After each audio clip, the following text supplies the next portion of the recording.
मित्रों, आपकी बात आपके साथ राकेश मोहन त्यागी यूट्यूब चैनल के सभी मित्रों को भैया मेरी राम राम।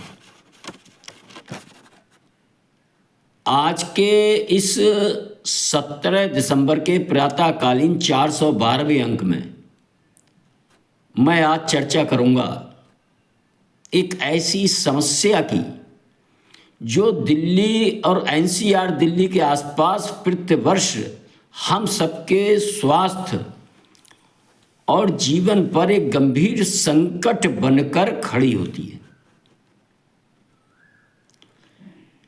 दोस्तों, दिल्ली एनसीआर एक बार फिर हर वर्ष की तरह गैस चैम्बर बन चुका है।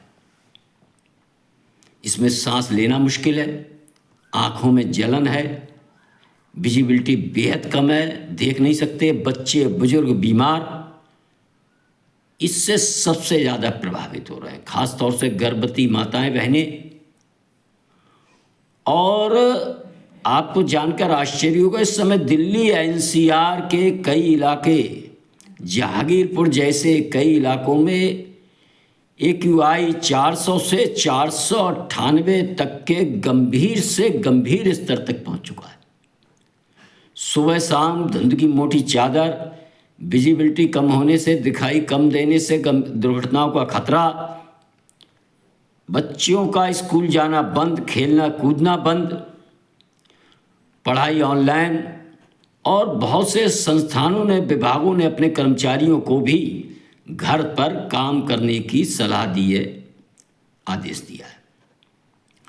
मित्रों, इस गंभीर स्थिति को देखते हुए डॉक्टरों ने राय दी है खासतौर से बच्चे व बुजुर्ग लोग बाहर ना निकलें, सबसे ज़्यादा सुरक्षित अपने घर में रहें, क्योंकि इतनी गंभीर स्थिति से बाहर निकलते हैं तो ये आपको वह दुष्परिणाम देगी कि जैसे कोई व्यक्ति 15 से 20 सिगरेट प्रतिदिन पिए तो उसके फेफड़े, उसके शरीर को उतना नुकसान नहीं होगा जो वर्तमान है इस प्रदूषण के स्तर से होगा। मित्रों, आखिर आप क्या सोचते होंगे, प्रतिवर्ष जो ये समस्या, ये सारी चीज़ें होती क्यों हैं, इसके कारण क्या है? तो मित्रों, हमको सबको जानकर, खास तौर से गांव में रहने वाले भैयन से मेरा निवेदन, हम सब जानें कि पंजाब, हरियाणा, पश्चिमी उत्तर प्रदेश के किसानों द्वारा लगातार वर्षों से जलाई जाने वाली पराली, जो धान के बाद भैया वो ठूंठ रह जाती है, बाद में जो आग ही लगाते हैं, बाद से जो धुआं उठाता है वो धुआं ऊपर ना जाएगा, ओस और ठंड के मौसम में कोहराम वो नीचे आता है और वो हवा पश्चिम की चलती है, पछादी है जो आप कहते हैं घर के, वह पछादी हवा चलती है तो वो सब दिल्ली घाई और घर के उत्तर प्रदेश घाई आके एक मोटी चादर के रूप में स्थापित हो जाता है और वो सब एक गंभीर प्रदूषण का एक माध्यम बनता है। मित्रों, इसके साथ एक यही कारण नहीं है, दिल्ली के अंदर उसकी आबादी को देखते हुए लगभग 1.25 करोड़ वाहन दिल्ली के अंदर मौजूद हैं। और इन आजकल भैया इतनी समृद्धि आ गई है, हर आदमी इतना बड्डो होगा, वो एक आदमी जाएगो तो वो अपनी कार से जाएगो, अगर छोटे 2 कदम हो जाएगो तो वो अपनी मोटरसाइकिल से जाएगो। इस कारण भी प्रदूषण की बहुत बड़ी जो समस्या है वह उत्पन्न होती है।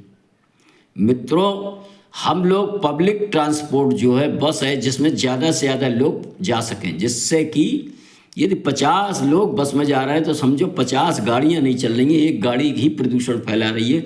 इस छोटी सी बात को ना समझकर केवल अपने अहम और अपने को एक बड़ा आदमी दिखाने के लिए अपनी अलग कार में चलना पसंद करते हैं और अपने स्वास्थ्य, अपने बच्चों के स्वास्थ्य, आने वाली पीढ़ी के स्वास्थ्य से खिलवाड़ करने में भी नहीं चक रहे।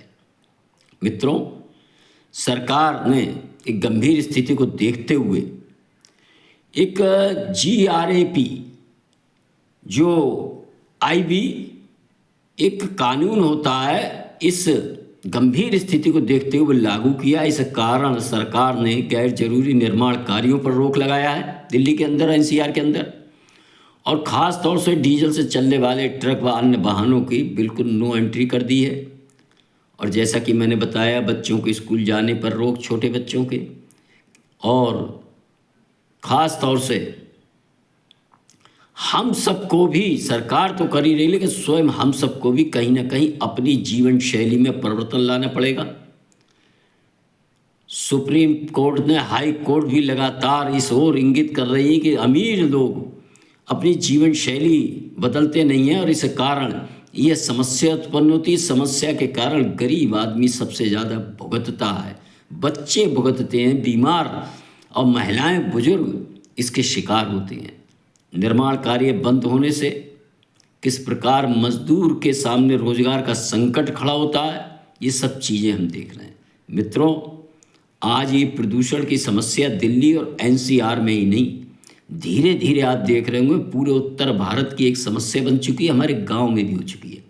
हम सबको कूड़ा करकट सार्वजनिक जगहों पर नहीं जलाना चाहिए, ज़्यादा से ज़्यादा पब्लिक ट्रांसपोर्ट का इस्तेमाल करना चाहिए और मास्क और प्यूरीफायर का इस्तेमाल करना चाहिए। साथ ही भैया मेरे दद्दा, जौलो हम पेड़ ना लगावेंगे ज़्यादा से ज़्यादा, तो हम जब प्रदूषण से मुक्ति ना पा सकत। और ख़ास तौर से मेरे सभी गांव में रहने वाले अपने किसान भैयन से अनुरोध है कि वह इस प्रकार का कोई काम ना करें जो स्वयं उनके बच्चों के, उनके क्षेत्र के रहने वाले और सुदूरवर्ती क्षेत्र के लोग रहने वाले, उनके स्वास्थ्य पर संकट खड़ा करे। आने यदि हम अभी नहीं चेते तो दद्दा मेरे आने वाली पीढ़ी बहुत बड़े संकट का सामना करेगी। हमारे ही मोड़ा मोड़ी बच्चा जिनके ताई हम सब काम करते हैं, ये सब गंभीर संकट के शिकार होंगे। इस बात को हम समझें, महसूस करें। और मैं लगातार कहता हूँ जो हमारे संस्कृति का जो मूल मंत्र है, सर्वे भवन्तु सुखिनः सर्वे सन्तु निरामया, ये भाव रख कर चले, सब सुखी हो, सब निरोगी हो, हमारे किसी काम से उनका अहित ना हो। यदि हम ये देखेंगे तो ये कुछ सावधानियाँ जो मैंने इस अंक में अपने बताई हैं, इनको अगर हम पालन करने लगेंगे तो बहुत ही ये सुंदर विषय होगा। मित्रों, इसके साथ ही आज विजय दिवस भी है, 16 अगस्त है। जब मैं ये अंक बना रहा हूँ, ये अंक आपके सामने सुबह पहुँचेगा, 17 दिसंबर आ जाए, क्षमा करें, 16 दिसंबर। ये भारत के शौर्य के एक दिवस है। आज मैं सभी सुरक्षा बलों को, सभी भारतवासियों को अपने इस चैनल के माध्यम से आप सभी को इस 16 दिसंबर की हार्दिक शुभकामनाएं, बधाई देना चाहता हूँ। आप सब जानते हैं इस दिन भारतीय सेनाओं ने सन 71 के युद्ध में पूर्ण विजय प्राप्त कर पाकिस्तान के 2 हिस्से किए थे और उनके 93,000 सैनिकों को बंदी बनाए थे। ये विश्व के इतिहास की एक अलग घटना है। इसको याद दिलाते हुए मैं एक बार पुनः आप सभी को हार्दिक शुभकामनाएं, बधाई देते हुए अपनी वाणी को विराम देता हूँ। आप सबने सुना, इसके लिए धन्यवाद। जय श्री राम, जय श्री वाल्मीकि भगवान, भारत माता की।